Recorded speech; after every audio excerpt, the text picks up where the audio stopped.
Well, good morning, friends. I'm Tommy Oakes, and I am your guest speaker this morning.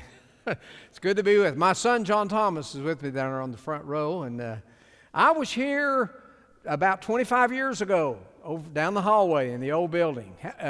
Anybody in the room were here 25 years ago? Got some 25 years? Okay, all right, good. All right, it's good to be back. I kind of got to thinking, maybe they said, well, he came 25 years ago, let's give him another chance. I don't know, but it's good to be here. If you would, though, put yourself in a position like I'm in this morning. Here's where I see myself. Here I am, haven't been a place for 25 years. I come in this morning, I talk to you one time, and it may be 25 years or never that I ever speak to you again. And I can imagine somebody saying, well, that'll be okay with me. But you got this one shot time to talk to a bunch of people, and you're going to assume that many of them are God's people. Well, praying about that and thinking hard about that, let me tell you what I've decided to talk to you about. I want to talk to you about the rest of your life, all of it. From now, the next 25 years, or however long you live until you die or the Lord comes back. I want to talk about what it's going to be from here on out. At the same time, those of you that have been around, I hope that you will relate that that's what it's been like. So I want to talk about what it's been like, and you can test the wisdom of my words, and then talk about what it's going to be like for the rest of your life. So we'll get the whole Christian life in one sermon, and here it comes. Now, to do that, what I want to do is I want you to look with me at one story in the Bible that in my mind is kind of a snapshot, will show us what it's like. And it's found in the Old Testament. It's found in 2 Kings chapter 5. And I looked at some of those Bibles that you get back there on the table. And what page is that, John Boy? 286, if you had one of those Bibles back there. But it's in 2 Kings. If you're not good at the Bible, start at the beginning and go right. It won't take you too long to get to 2 Kings. Now, whenever I go to 2 Kings 5, it's like a blast from the past for me because it takes me back to Sunday school days. I think the first time I ever encountered this story was back way when I was a little boy. I had two wonderful Sunday school teachers, Miss Duggar and Miss Hyder, and we had a little room with a semicircular table in it.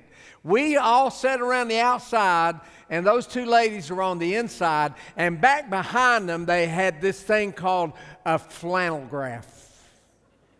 How many remember what a flannel graph was? Yeah. Okay, it was a board and it had a flannel on it, and you'd tell a Bible story. It'd have a scene, and you'd have little characters, and you'd stick them on, like here's the man going down the road, or here's the tree, and you would tell that story. I used to love those things. I think I used to lust after them. I always wanted to say, let me put the man on the board. I have threatened, and I believe I will very soon, try to get me a great big old flannel graph. And next time I tell this story, I want to put the figures on the board when I tell it. But I don't have it this morning, so use your imagination, okay? Now, the story in 2 Kings 5 is about a man whose name is Naaman. And some Bibles have a title. They call it the cleansing of Naaman or the healing of Naaman. Now, Naaman was a Syrian, but he wasn't an ordinary run-of-the-mill Syrian. He was a big shot Syrian. To start with, he was a military man. He was a commander.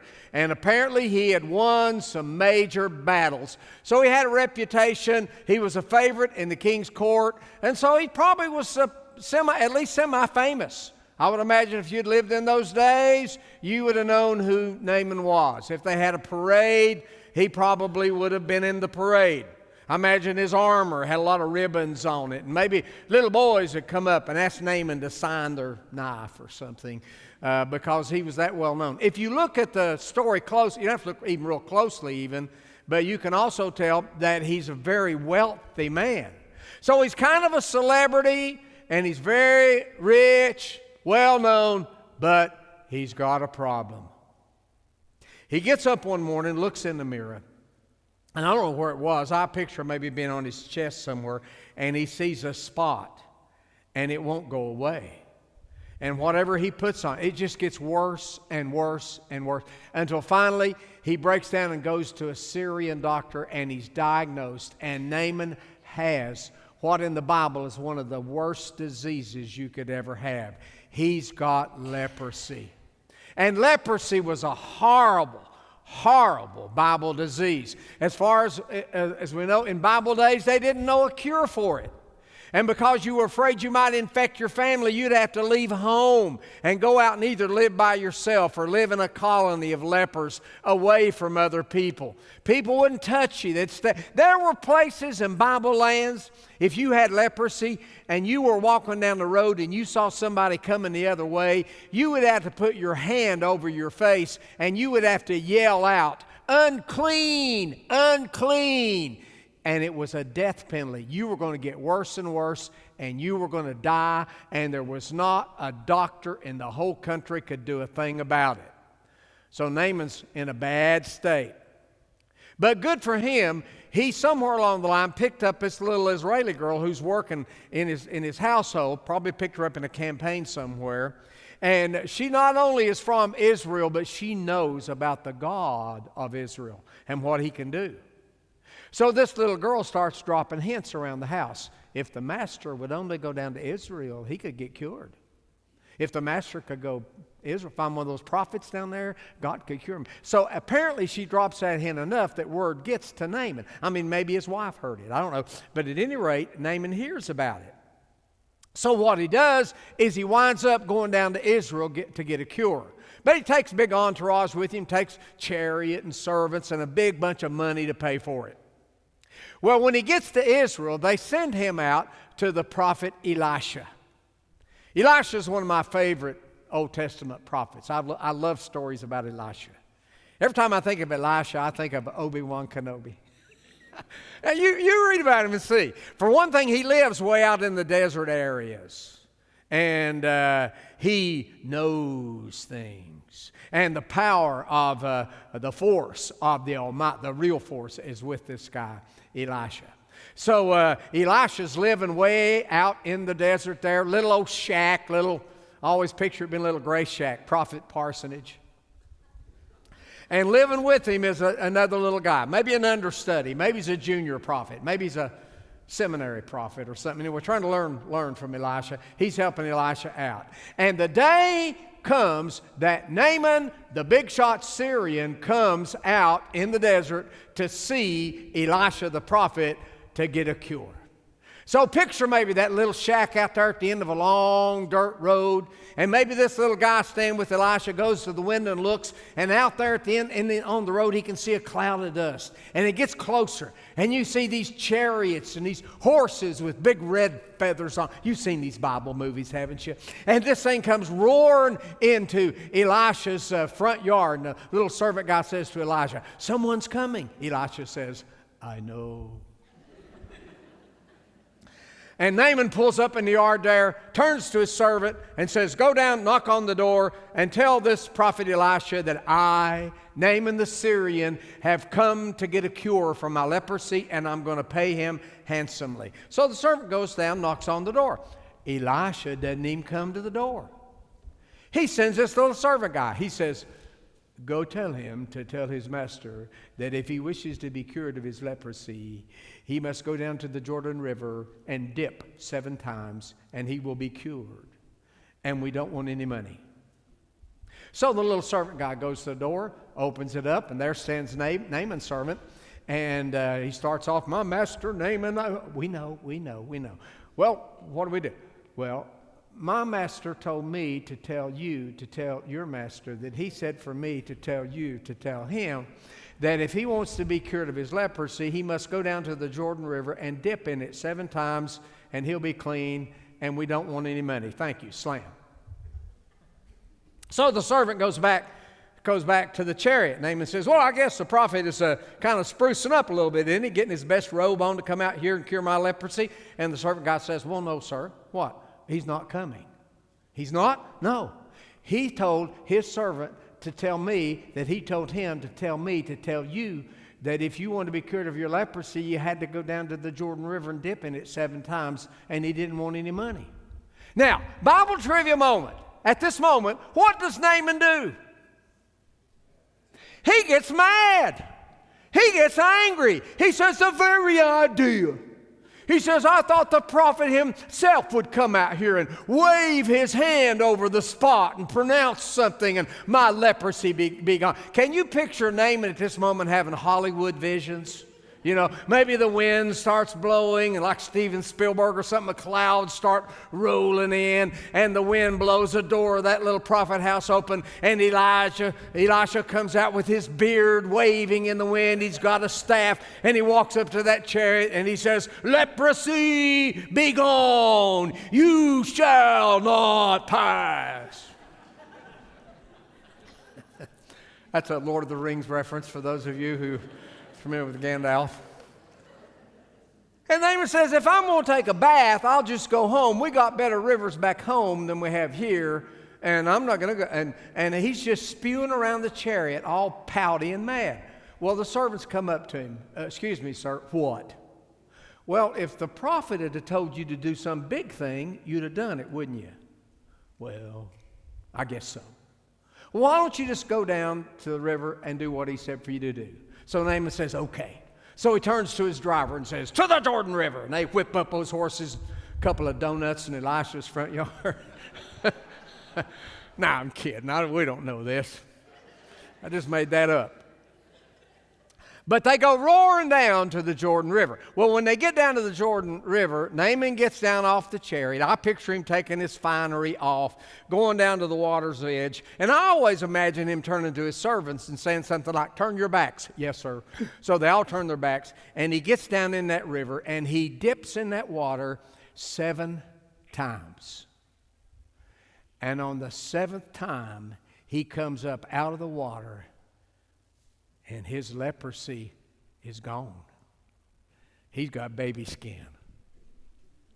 Now, I'm going to pause the story right there. There's a little more to it, but I want to stop it right there and just go back, review a little bit, and then make a comment, tell you what I want to say to you about it. All right? Now, little test time. Naaman was told to dip in the Jordan River how many times?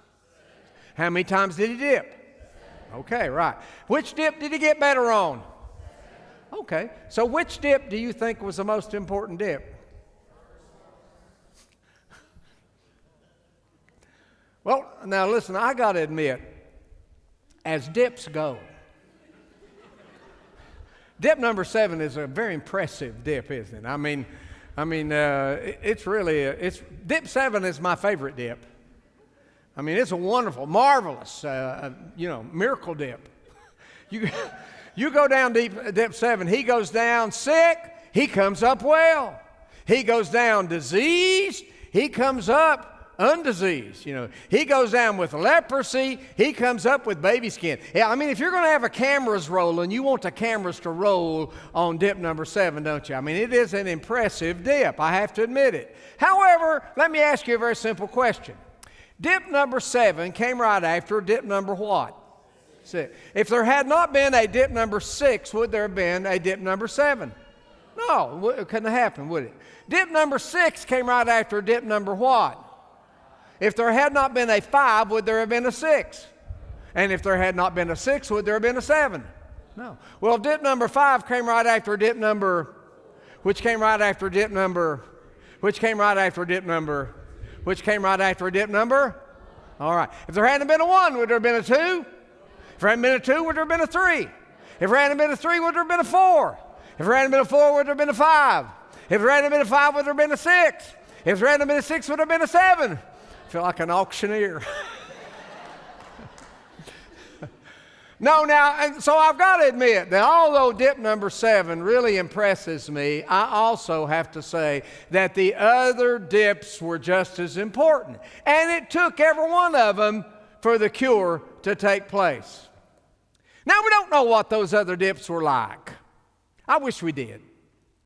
I wish God had put in the Bible a dip by dip description of all those other 6 dips. I don't know. I like to use my imagination as what they might have been like. I picture dip number 1 going something like this. You go down to the river, and you know what it's like when you get in the water the first thing in the river.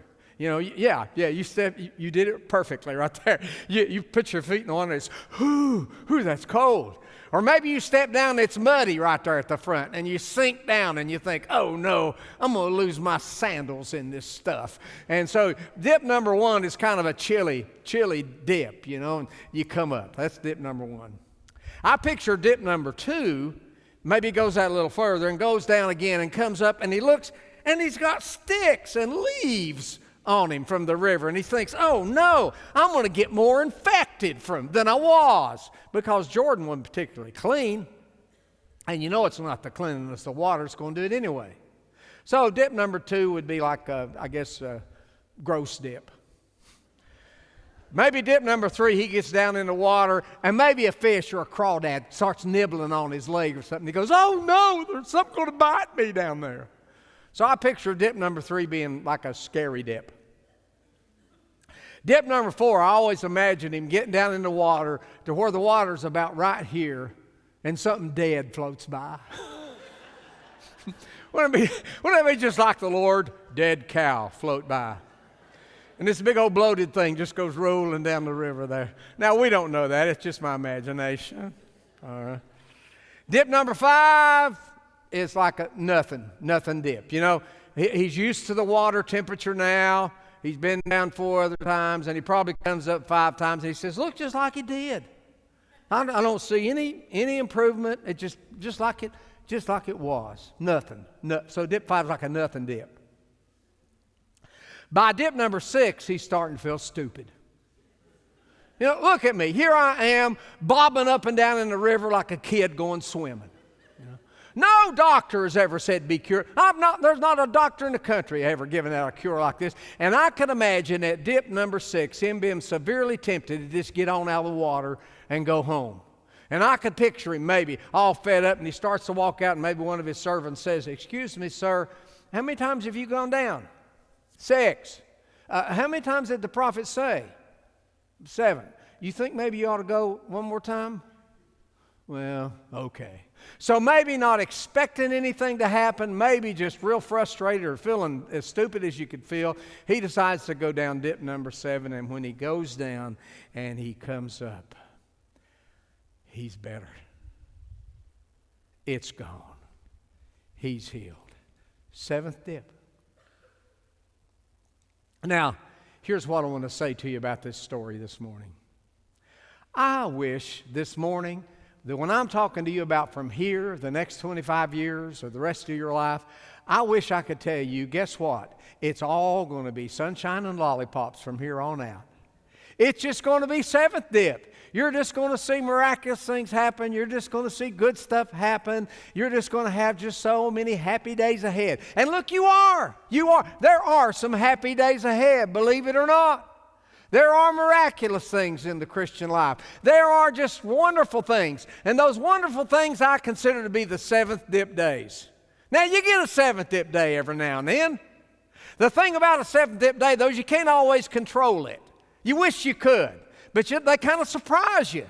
Here you are, and you know what a 7th dip day is, don't you? Maybe you start out down, but before the day's over, you're up. Maybe you start the day sick, but during that day you get better. You're healed.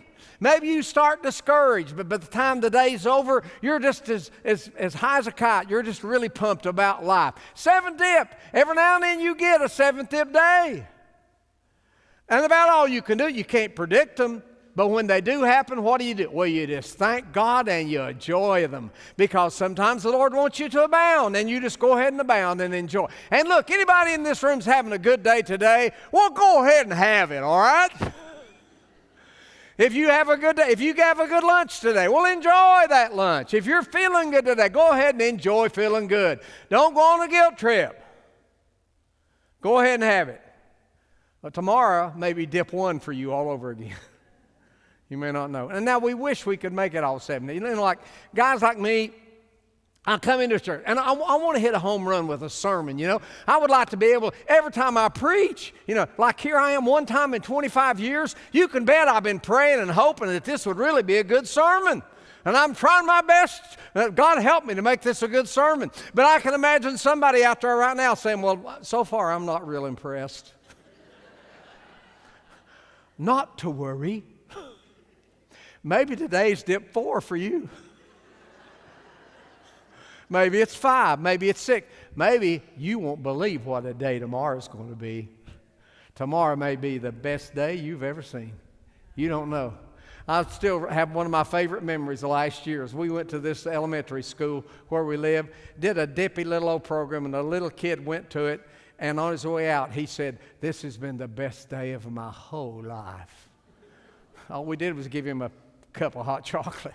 But, you know, tomorrow might be the best day of your whole life, or tomorrow might be the worst day of your whole life. Some days are up, some days are down. Sometimes the sermons are zippy. Sometimes around they're dippy. Now, you know, over here's the preacher. You know. You just got to know. And I'm going into the darkness here, but only for a moment. I'll be back in the light in just a moment. You know that this guy, he does not sit. He does not sit in his office studying all week saying, "I'm going to punish those people this Sunday." Somebody said something bad to me, and I'm just going to bore them. You don't do that, do you? No. Speak louder. You don't do that, do you? No, you don't. You know, and you want every sermon to be a home run, but they aren't. They aren't. I still remember one time a teenage kid went out after church and looked at me and he said, "Well, Tommy, every now and then somebody has a bad day." And I wanted to say, "What are you trying to say, son?" We all have bad days. Sunday school teachers have bad days. Worship leaders have bad days. You know, it's not always zippy. So what do we do? Here's the message, okay? Here it comes. Next 25 years. And if I could say one sentence to you this morning to encourage you, it's this. You just got to keep on dipping. That's it. And by that, I don't mean we're all going to become a bunch of Skoll brothers and, you know, something or other. No. I don't mean that. No. Yeah. See somebody out there saying, "Oh, praise God." I bet. No, that's not what I mean. What I mean is this. You take what God has told you to do and you just get up and do it. And then the next day you do it again. And the next day you do it again. And some days you get up and it's a 7th dip day and you praise God for it. Some days you get up and you're living in Ukraine. What do you do if you're living in Ukraine? Same thing. You get up and say, "God, what do I do today?" Some days you get healed. Some days you stay sick. Some days you're better. Some days you're worse. It's all a mixture. But you keep on doing that. Day after day after day after day. Dip after dip after dip. And you build a life that way. And here's the punchline. You ready? I'm going to give you the punchline of the whole story right now. Here it comes. If we all keep doing what God told us to do. You hear me? Listen now. If we don't stop, if we keep in the program, we will all be cured. Healed. Made whole. Complete. Without a spot or a blemish. Like a bride adorned for the husband. You will live to see the day that you are everything God wants you to be. And more.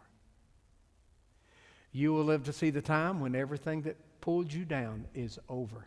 Everything that held you back is done. And you are made completely new by God, who is going to make all things new one day, including you and me. So you just got to keep on dipping. Keep on doing. However long it is, what God wants you to do. Worship team, come on up if you don't mind. I have an invitation with this. They're going to sing a song in a minute. And I want to make an invitation moment out of it and offer ministry. I've got about 3 kinds of people in mind, too, for this invitation. Now, here's the first one. The first person I got in mind is the person who's never yet gotten into the program. You're kind of like Naaman. You're standing up in that chariot, and somebody tells you God wants to do something, and you just don't like it. Look, you can't name your own cure. You're not the one that cures. God is. You need to get down out of your chariot and do what God has told you to do. If you have never started, look, you can't live the Christian life until you start the Christian life. And if you haven't started, you need to start. I want to give you an invitation. Maybe you don't even know a whole lot about it, but you know things are not right between you and God, and you need to get in to God's program for you. I'd like to invite you this morning, when these folks start singing in just a few minutes, to just get up out of your chair and come on up here. There will be somebody up here to meet you. And you just tell them, look, I want to get in the program, whatever God has for me. And I think if you've been around here very much, you know that right on the front end of the Christian life, there's a dip. We call it baptism. It's just a literal dip, isn't it? Some of us need that. Some of us hadn't been dipped. You haven't been baptized into Christ. And you've dinked around the chariot and you don't like it. Well, I don't care whether you like it or not. It's what God's telling you to do. Won't you do it? Some of us, we probably need to dip you about 7 times, maybe. I don't know. Or hold you down for 7 seconds or something. I don't know. I'm just kidding. But seriously, you do need to be baptized into Christ. Just immersed into Christ. You need that. You need to start. You'll never get better if you don't start. You need to start. Now, so I'm thinking about you. Now, the second person I'm thinking about is this. I'm thinking about somebody right now that you got started, but you haven't seen a whole lot happening. And sometimes when you don't see a lot happening, you start thinking, well, I don't know. And you kind of get down about that. Listen, maybe you're just at dip 5. You got to keep dipping. You got to keep it up. And maybe you're just saying this morning, I'm just a little discouraged and a little down, a little depressed. You want to come up here and say, just pray for me. I just need a boost. I need encouragement to keep on doing what God told me to do. I'd like to invite you to come up, and whoever meets you, just say, just pray for me. And now the third person I want to pray for is the person who's just wanting to quit. Maybe there's somebody in the room this morning, you just had to ramp up to even get in the building. Maybe you're even here under duress. Somebody might be here that somebody just said, get in the car, you're going. And you aren't real happy about it. And maybe you would say, well, I started, but I'm getting ready to quit. No, look, don't quit. Don't quit. It's too early to quit. You aren't cured yet. You're not whole yet. You need just to say, I'm determined. I'm going to hang in and stay with the program. You can do that by coming up here and asking for prayer, or you can just make that decision where you are. Just say, when I leave here, whatever God has for me the rest of the day, whatever God has for me tomorrow, I'm staying in the program all the way down. All right? So let me pray, and then we'll